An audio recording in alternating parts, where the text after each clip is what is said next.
Hello everyone, this is Dr. Mamta Rathi. I welcome you all on my YouTube channel Dr. Mamta's Educational Plex.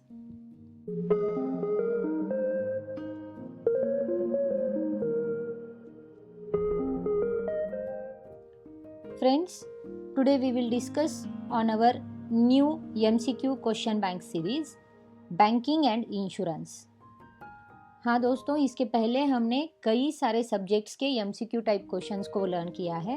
आज हम लोग banking and insurance के बारे में MCQ questions देखेंगे. इसके पहले मैंने cost accounting, financial accounting, corporate accounting, management accounting, auditing, international marketing, इन सारे सब्जेक्ट्स के MCQ सीरीज़ आपके लिए अपलोड करके रखे हैं.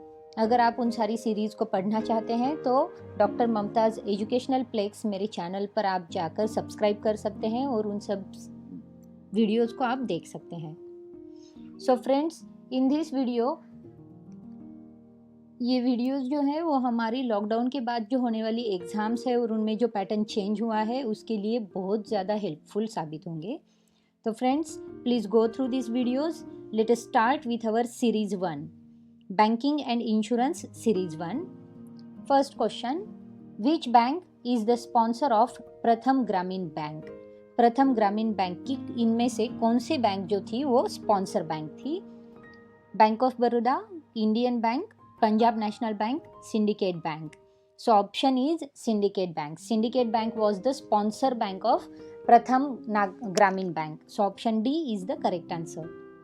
Next, which of the following is not a public sector bank in India? इनमें से कौन सी पब्लिक सेक्टर बैंक नहीं है इंडिया में?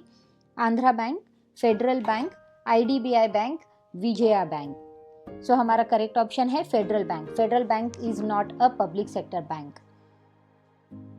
Next, what is the expanded form of the term ALM used in banking sector? Banking sector में ALM word किस लिए use किया जाता है या फिर ALM इस शॉर्ट फॉर्म का जो एक्सपांडेड फॉर्म है या जो लॉन्ग फॉर्म है वो क्या है? Asset liability maintenance, asset liability management, asset liability manipulation, asset liability maximisation. तो ये वर्ड यूज किया जाता है एसेट लाइबिलिटी मैनेजमेंट के लिए. So option B is the correct answer. Next, which of the following is not a part of India's money market? इनमें से कौन सा इंडिया के मनी मार्केट का पार्ट नहीं है? Banks, bill markets, call money market, Indian gold council. तो इनमें से जो इंडियन गोल्ड काउंसिल है वो इंडिया का मनी मार्केट नहीं है. सो हमारा करेक्ट ऑप्शन आएगा option D. Next question, which one of the following does not belong to regulatory bodies in India? इनमें से कौन सी इंडिया में रेगुलेटरी बॉडीज नहीं है? FMC, IRDA, PFRDA, SEBI. तो जैसे कि हम लोग जानते हैं सेबी या हमारी जो है वो इंडिया की रेगुलेटरी बॉडी नहीं है या फिर रेगुलेटरी बॉडी से बिलोंग नहीं करती है. Option D is the correct answer.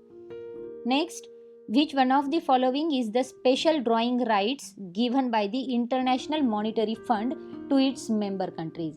अब IMF ने इनमें से कौन से स्पेशल राइट्स जो होते हैं ड्राइंग राइट्स वो अपनी मेंबर कंट्रीज को दिए हुए हैं? Cold money, hot money, paper gold, none of these. तो इनमें से जो स्पेशल राइट दिया गया है IMF ने अपने मेंबर कंट्रीज को वो है paper gold. So option C is the correct answer. Next question, in pursuance of which one of the following was the General Insurance Corporation of India was formed? इनमें से हमारा general insurance corporation of India जो है वो परस्यूएंस पर कब establish किया गया या फिर कब फॉर्म किया गया था? General insurance business nationalisation act 1972, insurance act 1938, insurance amendment act 2002, IRDA act 1999. सो जनरल इंश्योरेंस बिजनेस जो है वो जो नेशनलाइजेशन एक्ट था 1972 तब वो फॉर्म किया गया था. तो हमारा ऑप्शन ए जो है वो करेक्ट आंसर होगा. Next question, what does the letter S denotes in the term IFSC? अब आए दिन हम बैंक में IFSC कोड के बारे में जानते रहते हैं. तो इस IFSC में यस का मतलब क्या होता है?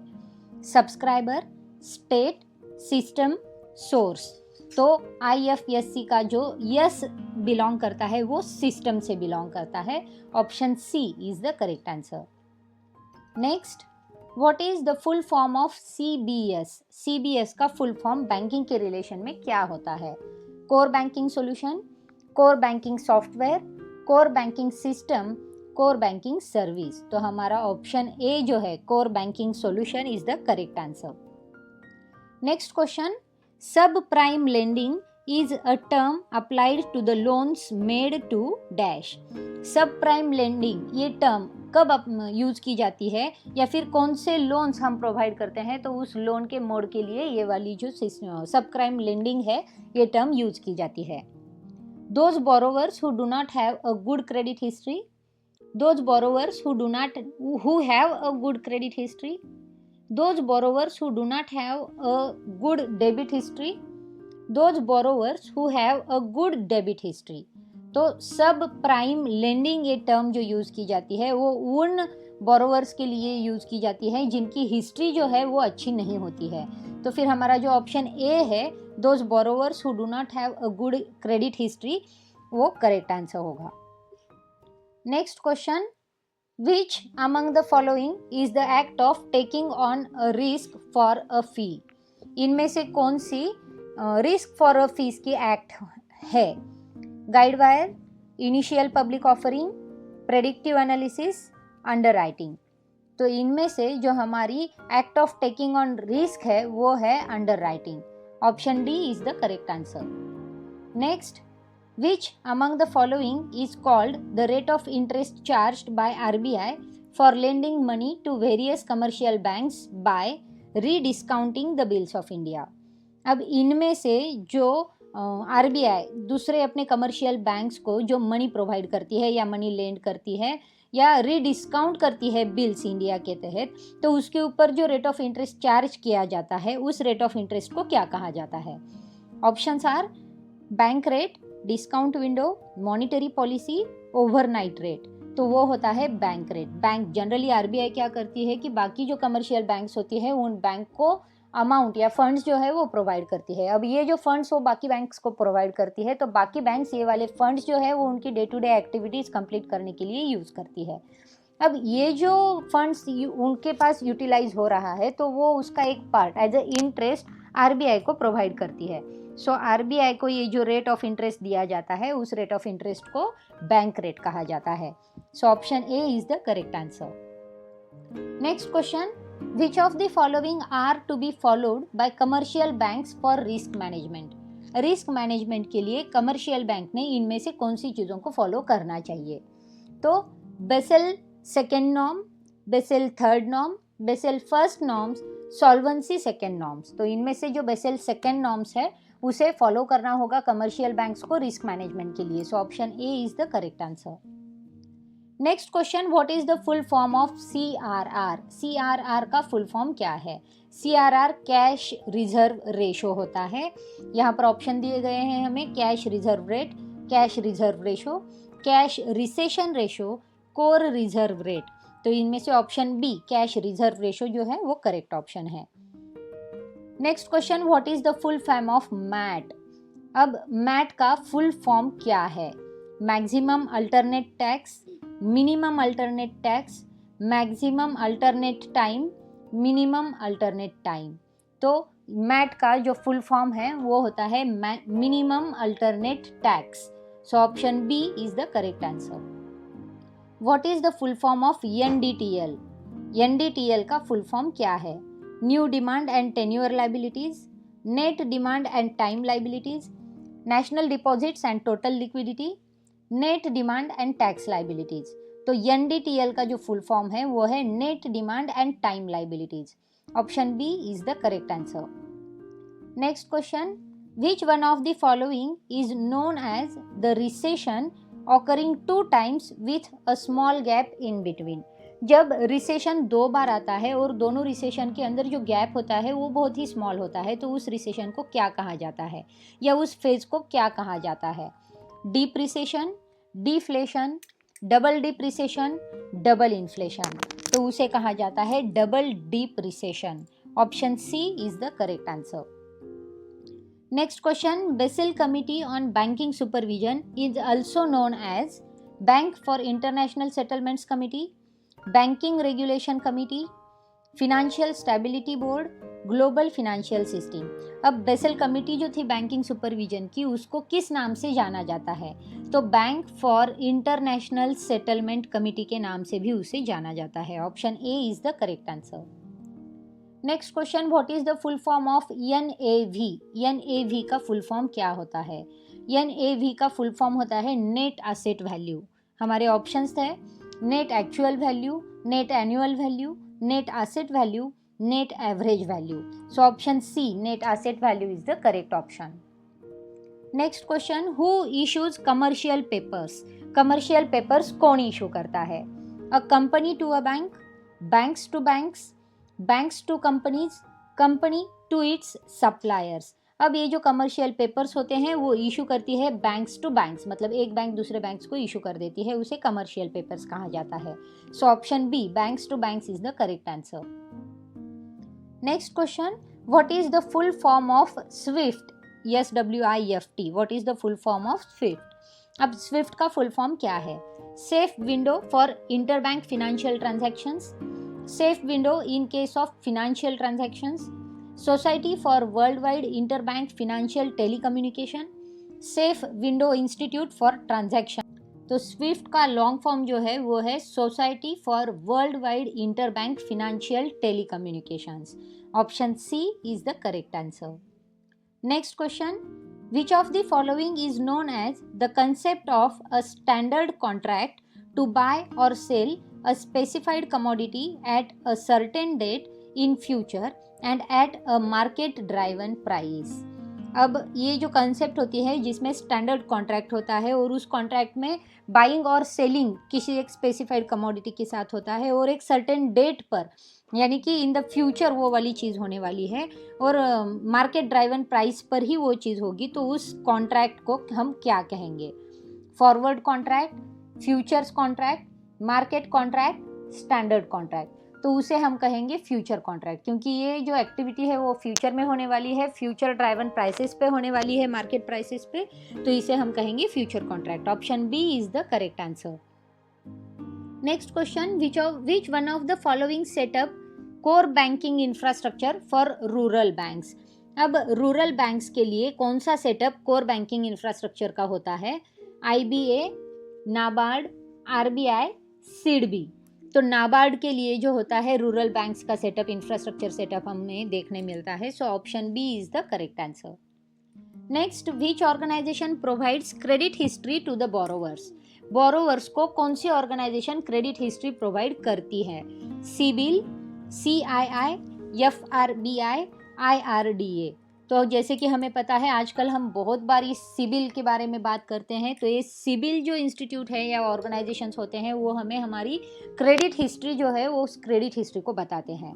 दोस्तों, अगर आप सिबिल के बारे में ठीक से जानना चाहते हैं तो इसके ऊपर भी मेरा एक वीडियो बना हुआ है जिसकी लिंक मैंने डिस्क्रिप्शन बॉक्स में दी हुई है।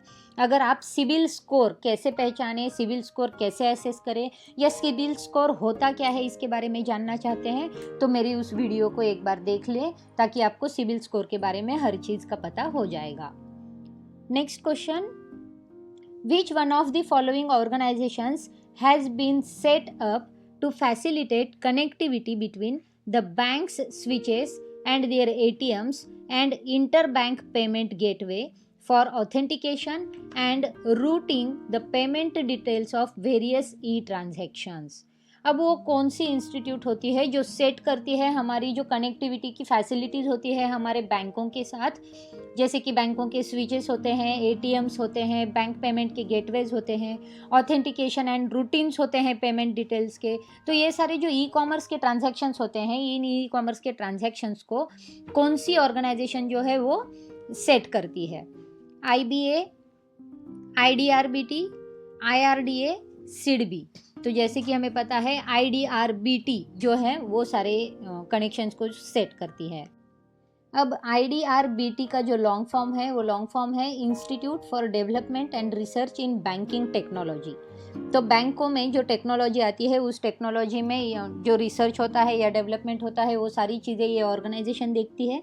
और ये ऑर्गेनाइजेशन जो है वो फैसिलिटी क्रिएट या connectivity between banks to banks को या बैंक्स टू कस्टमर्स को प्रोवाइड करती है।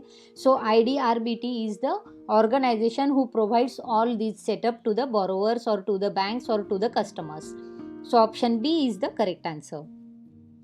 Next question, which is a tool that helps RBI to stabilize money supply and prices of government securities. अब इनमें से RBI का ये कौन सा टूल होता है जिसमें RBI मनी स्टेबलाइज करती है, यानी कि मनी सप्लाई जो होता है और गवर्नमेंट सिक्योरिटीज़ के जो प्राइसेस होते हैं उनको स्टेबलाइज करती है। तो वो टूल है OMO। OMO का मतलब होता है ओपन मार्केट ऑपरेशंस। अब ये ओपन मार्केट ऑपरेशंस जो होते हैं इनमें सेंट्रल बैंक जो बाइंग एंड सेलिंग करती है शॉर्ट टर्म ट्रेजरी का और अदर सिक्योरिटीज़ का ओपन मार्केट में, वो इसलिए करती है ताकि जो मनी सप्लाई वो मनी सप्लाई को हम इन्फ्लुएंस कर सके और उसके ऊपर जो शॉर्ट टर्म इंटरेस्ट रेट होते हैं उनको भी हम इन्फ्लुएंस कर सकें। तो ये ओपन मार्केट ऑपरेशंस जो है ये वाला टूल RBI यूज़ करती है हमारी मनी सप्लाई को स्टेबलाइज करने के लिए, उसी के साथ साथ गवर्नमेंट सिक्योरिटीज़ की प्राइसेस को भी स्टेबलाइज करने के लिए। So option D is the correct answer. Next question, who regulates the mutual funds in India? Mutual funds हमारी इंडिया में कौन रेगुलेट करता है? FRBI, SEBI, SIDBI, RBI। तो SEBI securities exchange board of India जो है वो हमारी म्यूचुअल फंड्स को रेगुलेट करते हैं। Option B is the correct answer. Next question, what is the fiat money? अब फिएट मनी हम बहुत बार सुनते हैं, ये फिएट मनी का मतलब क्या है? The currency is backed by government guarantee, the currency is backed by tangible asset, the currency is backed by gold reserves, the currency is backed by budgetary support. तो इसका करेक्ट मीनिंग है, fiat meaning का मतलब होता है जो currency backup होता है उसको गवर्नमेंट गारंटी का, यानी कि गवर्नमेंट गारंटी का जो बैकअप जिस करेंसी को मिलता है उसे कहा जाता है fiat money. So option A is the correct answer. Next question, what is lease? अब लीज किसे कहा जाता है? लीज के बारे में हम लोग काफ़ी बार देखते हैं और बैंकिंग टर्म्स में ये लीज जो होता है प्रॉपर्टीज़ को लेकर, लैंड्स को लेकर हमें काफ़ी बार सुनने मिलता है। तो ये लीज का मतलब क्या है? अ rental agreement between owner of a flat or house and the tenant whereby the tenant pays specified amount on specified dates to the owner. A legal contract between the owner of the asset and its user containing many conditions including payment of a specific amount by the user to the owner for use of the asset. Both A and B, none of the above. अब lease क्या होती है? तो lease में एक agreement होता है, जो एग्रीमेंट हमारी ओनर के साथ और जो उसका यूज़ करने वाला है उस पार्टी के साथ होता है। और इस जो कॉन्ट्रैक्ट बनेगा इन दोनों में, तो उन कॉन्ट्रैक्ट में काफ़ी कंडीशंस इंक्लूड होते हैं और उसी के साथ साथ वो लीज़ की जो अमाउंट होती है, जो स्पेसिफाइड अमाउंट डिसाइड की जा चुकी होती है, वो अमाउंट के बारे में भी उसके ऊपर लिखा जाता है। और साथ ही साथ उसमें जो ओनर होता है उस ओनर के उस एसेट के यूज़ के बारे में भी कुछ कंडीशंस दिए हुए रहते हैं। तो all these conditions were written into this contract and this is a legal contract between the owner of asset and its user, the user of that asset. So option B is the correct answer. Next question, what is factoring? An easy way of raising capital from a factoring company by small business. Selling of account receivables on a contract basis for cash payment to a factor before it is due. An agreement of raising short-term money against prepaid expenses. A method of discounting of long-term bills. अब factoring किसे कहा जाता है? Factoring में जो हमारे account receivables होते हैं या बिल्स रिसीवेबल्स होते हैं जो कॉन्ट्रैक्ट पर बेस होते हैं और कैश पेमेंट उनका जो बिफोर ड्यू डेट होना चाहिए, फैक्टर कैश पेमेंट का जो फैक्टर होता है वो बिफोर ड्यू डेट होता है, तो उसे हम फैक्टरिंग कहते हैं। सो ऑप्शन बी जो है, selling of account receivables on a contract basis for cash payment to a factor before it is due is the correct answer. Next question, which one of the following is called as initial repayment holiday given to a borrower for repayment of loan? अब initial repayment holiday किसी borrower को अगर दिया जाता है उसके loan को repay करने के लिए, तो उसे क्या कहा जाता है? तो उसे कहा जाता है मॉर्टोरियम। यहाँ पर ऑप्शंस है amortisation, moratorium, subvention, none of the above. तो ऑप्शन बी मॉर्टोरियम जो है वो करेक्ट आंसर है। मॉर्टोरियम में जो बोरोवर होता है उसको उनके लोन का जो रीपेमेंट करने के लिए एक अमाउंट दी जाती है उसको इनिशियल रीपेमेंट हॉलीडे कहते हैं। So option B is the correct answer. Next, who sets up base rate for banks? Banks के लिए जो बेस रेट होते हैं वो कौन सेट करता है? Individual banks board, interest rate commission of India, RBI, none of the above. तो जैसे कि हम जानते हैं कि आरबीआई जो है वो आरबीआई सब बैंकों का रेगुलेटर है। सब बैंकों को आरबीआई ही रेगुलेट करता है और सब बैंकों के कंडीशंस, रूल्स एंड रेगुलेशंस भी आरबीआई के तहत चलते हैं। तो आरबीआई जो रेट्स फिक्स करेगा वही रेट्स हमको बाकी बैंकों में देखने मिलते हैं। So RBI is the setter for the base rate of banks. So option C is the correct answer. Next question, which of the following are bank advances of a bank? अब इनमें से कौन सी बैंक एडवांसेस के तहत बैंकों के लिए काम करती है? Bad debts, non performing assets, out of order accounts, overdrawn accounts. तो हमारा करेक्ट ऑप्शन है नॉन परफॉर्मिंग असेट्स। एनपीएस जो होते हैं वो एनपीएस हमारी बैंक एडवांसेस ऑफ बैंक होते हैं। अब एनपीए जो होते हैं वो एनपीए हमारी बैंक के लिए अच्छी बात नहीं है दोस्तों। एनपीए क्या होता है कि हमारी बैंक को क्रेडिबिलिटी को काफ़ी नुकसान पहुंचा सकती है। ये एनपीए के बारे में अगर आप ठीक से जानना चाहते हैं तो एनपीए के बारे में भी मैंने एक वीडियो बनाया है जो मैंने शेयर किया है मेरी यूट्यूब चैनल पर। अगर आप एनपीए के बारे में ठीक से जानना चाहते हैं तो उस वीडियो को ज़रूर देखें। उस वीडियो की लिंक भी मैं डिस्क्रिप्शन बॉक्स में दे दूँगी।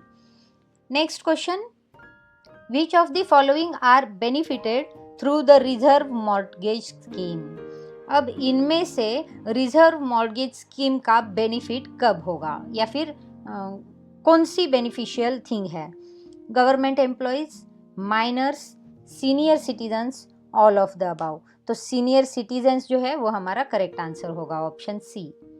Next, which of the following are the amounts owed to a company that are not going to be paid?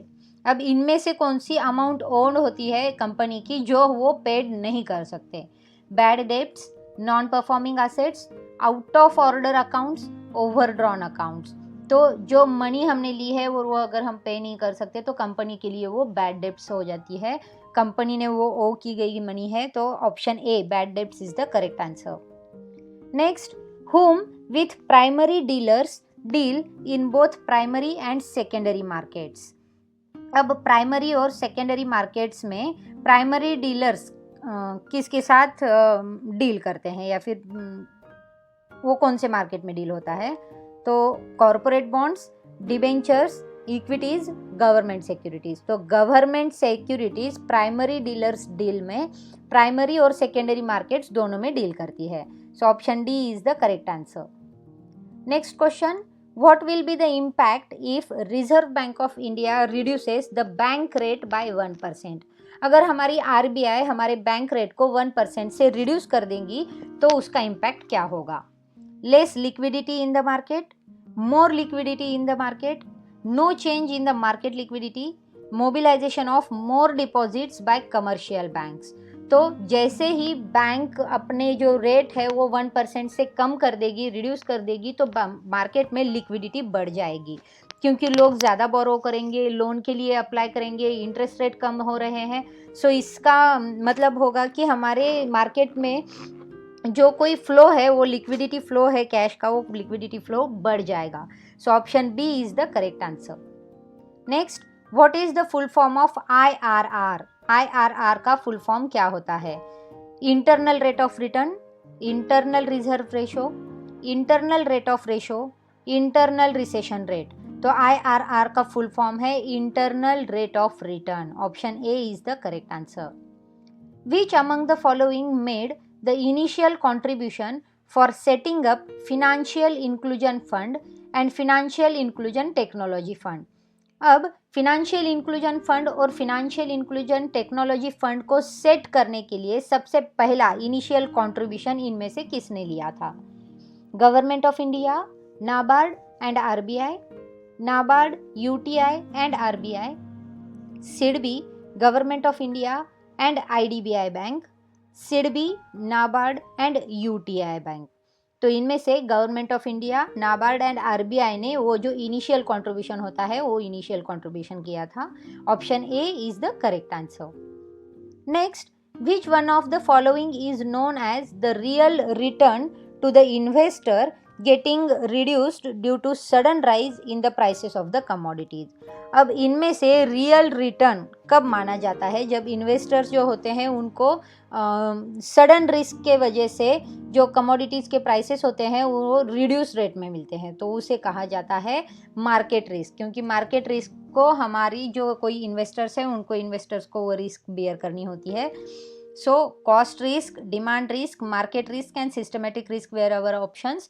Out of it, market risk is the correct answer. Option C is the correct answer. So friends, in this way we have discussed about our MCQ type questions of banking and insurance. In this first series I have focused on the banking related questions. So friends, if you are getting benefited with my series of videos, please comment in comment box and please give your questions or your demands of your questions. I will definitely provide you the demanded questions and the demanded materials also. दोस्तों, अगर आपने मेरी channel को subscribe नहीं किया है तो मेरी चैनल को आप सब्सक्राइब ज़रूर करें और आपके दोस्तों के साथ, नीडी स्टूडेंट्स के साथ, जो लोग अभी लॉकडाउन के बाद एग्ज़ाम फेस करने वाले हैं उनके साथ मेरी इन वीडियोस की सीरीज़ को शेयर करना ना भूलें। दोस्तों, बहुत जल्द मिलेंगे हम बैंकिंग एंड फिनांस की सेकेंड सीरीज़ में। तब तक के लिए देखते रहिए, स्टडी करते रहिए, शेयर करते रहिए। Thank you.